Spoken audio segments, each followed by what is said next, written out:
Welcome to RCAC Library Talks. Professor Magdalino, you chose the Sicilian Vespers as the first book that you'd like to introduce.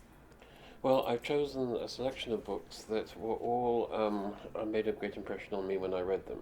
And the fact that they all date from the late 60s, early 70s perhaps is rather too eloquent. But so Steven Runciman was the great authority in Byzantine studies in the 20th century. He wrote many books. I picked the Sicilian Vespers because it's a very well-told story, for one thing. It has many. It moves around the Mediterranean. It is the clash of empires between the Angevins and the Byzantines, between the Latin East and the Latin West and the Greek East. The Sicilian Vespers refers to the morning of the night of 1281, when the sound of the bell for Vespers in Palermo was the sign for a general revolt against the Angevin domination of the island, and supposedly that revolt was Byzantine money, and the Byzantine plot were behind it. So, and there's the thriller aspect of that book that made an impression on me and actually turned me towards Byzantium. That's appropriate. So, And not only because of the subject of today's talk with a Byzantine scholar, but because this is one of, I think, the greatest books of Ottoman history to this day.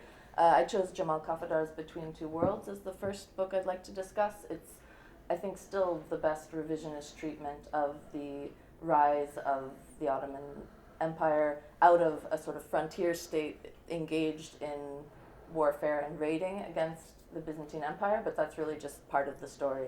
It's really a story of state building in a greater sense.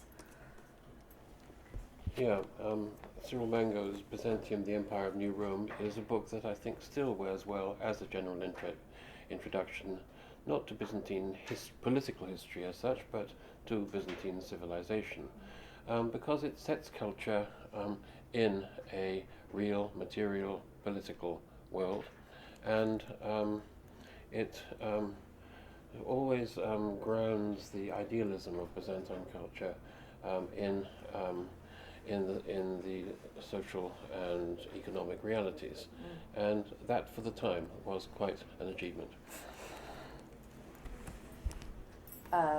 So Leslie Peirce's The Imperial Harem is actually the first book of Ottoman history that I ever read, and it made a great impression on me at the time. And it's a really eloquent and thick kind of treatment of the role of the imperial harem, of the sultan's wives and concubines, the mothers of princes and sultans, their role in state centralization and state building in the 14th, 15th, 16th centuries. And at its core, it's one of the most devastating denials of the decline thesis, the Ottoman decline thesis, and for that I think it's greatly appreciated. Paul Lemerle's Le Premier Humanisme Byzantin was translated into English, appeared as Byzantine Humanism. I read this book when it came out in 1971. It was a very scholarly book, not bedtime reading, but nevertheless, for me, a fascinating story of of Byzantine intellectual development from the 6th to the 10th centuries. And I always turn to it when I return to that subject. And coming back to the question of center and periphery, I think that Dina Khoury's State and Provincial Society in the Ottoman Empire is really probably the best imperial history written from the periphery, and it's an extreme periphery in Mosul in modern-day Iraq, and it's, I think, for that reason, it's very impressive. Gilbert Dagron, Constantinople Imaginaire, has not been translated into English, perhaps because Dagron, though a fantastic writer, is very difficult to translate. It's a book about Constantinople of legend, Constantinople of legend that was a kind of legend that was the antithesis of the Constantinople of praise. So really these are all this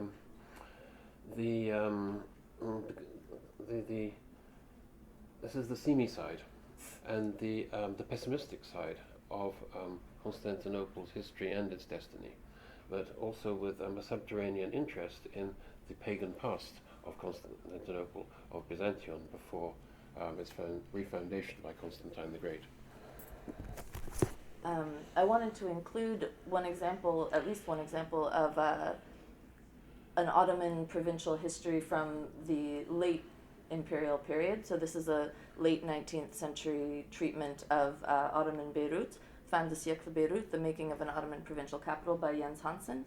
And I think that this is just a very nuanced and inclusive treatment of foreign influence, Ottoman influence, and local influence on urban history. Another French book, which perhaps indicates my inclination within the field, Jean-Claude Genet, Pouvoir et Contestation à Byzance, 969 to 1204, is a book which I think really focuses on the mechanics of power and the change of regime in Byzantium, and details the causes of this,